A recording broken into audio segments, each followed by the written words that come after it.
নমস্কার বন্ধুরা, আমি মিনতি। আমি আজকেও নতুন একটা ব্লগ নিয়ে চলে এসেছি।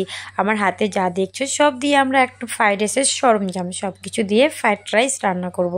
এখানে এটা হলো মাটন নিয়ে নিয়েছি, আর কিভাবে রান্না করছি সেটাই তোমাদের সাথে শেয়ার করব, দেখতে থাকো। বন্ধুরা, আজকে আমরা রান্না করব ফ্রাইড রাইস। এই দেখো, এখানে নিয়েছি চাল, চিকন চিকন চাল নিয়েছি, হাতটা আমার ভিজে তাই দেখাতে পারছি না।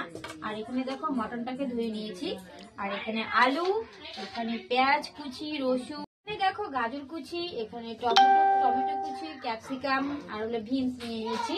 আর এখানে হলো কিশমিশ আছে আর কাজু, গরম মশলা। আর আমার সঙ্গে থাকছে আমার ভাগ্নি, আমরা 3 ভাগ্নি মিলে আর এক মামি।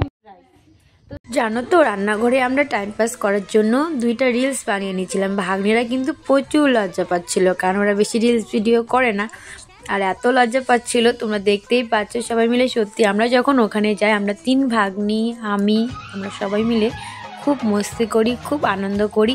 আসার সময় জানো তো, চোখ দিয়ে একদম জল বেরিয়ে যায়, কারণ ওদের সঙ্গে কাটানো মুহূর্তগুলো এতটাই সুন্দর। তারপর দেখো ভাগ্নে এদিকে বসিয়ে দিয়েছে মাটন রান্না শুরু করে দিয়েছে, কারণ তাড়াতাড়ি রান্না কমপ্লিট করতে হবে, নাহলে বাচ্চারা ঘুমিয়ে পড়বে। এখন আমরা যখন রান্না শুরু করেছিলাম, আগের দিন রাতে আমরা ভালো করে ঘুমাইনি, কারণ আমরা গল্প করে মজা করে আমরা রাত 3টে বাজিয়ে দিয়েছিলাম। তো আজকে সেজন্য সবাই বলছি যে তাড়াতাড়ি রান্নাবান্না শেষ করে ঘুমিয়ে পড়বার। এদিকে দেখো দিদিভাই হলো মশলা করছিল, খুব লজ্জা পাচ্ছিল, তাই মুখটা দেখায়নি।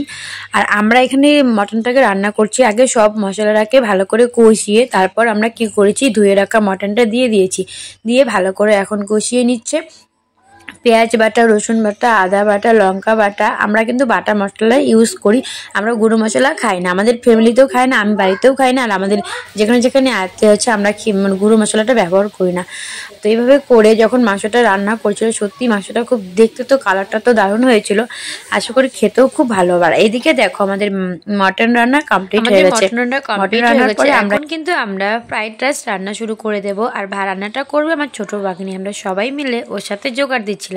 আর ও কিন্তু ভীষণ ভালো রান্না করে, খেতে খুব টেস্টি হয়। আর কড়াইটা ছিল ছোট, তাই আমাদের একবারে হবে না, এই কড়াইটা দিয়ে 4বার রান্না করা হয়েছিল, কারণ আমরা 20 জন লোক খাবো, তার জন্য 4বার রান্না হয়েছিল। তারপর দেখো রান্না প্রায় আমাদের কমপ্লিটের দিকে। আর ফ্রাইড রাইসটা দেখতে ভীষণ সুন্দর হয়েছিল, আশা করি খেতেও খুব টেস্টি হবে। আর কেমন হবে সেটাও তোমাদের সাথে জানাবো, তোমাদের ভিডিওতে শেয়ার করব। আর এদিকে সবাই কিন্তু খাওয়ার জন্য তোড়জোড় লাগিয়ে দিয়েছে। এদিকে কমপ্লিট হয়ে গেছে, দেখো সবাই খেতেও বসে পড়েছে। সবাই বলেছিল ফ্রাইড রাইসটা খুব টেস্টি হয়েছিল, আর সত্যি খুব টেস্টি হয়েছিল খেতে। তো তোমরা বলবে ভিডিওটা কেমন হয়েছে। যদি ভালো লাগে তাহলে একটা লাইক, কমেন্ট, শেয়ার করে দিও, নতুনদেরকে দেখার সুযোগ করে দিও। সবাই ভালো থেকো, সুস্থ থেকো। আজকের ভিডিও এ পর্যন্ত, দেখা হচ্ছে নেক্সট ব্লগ ভিডিওতে। টাটা।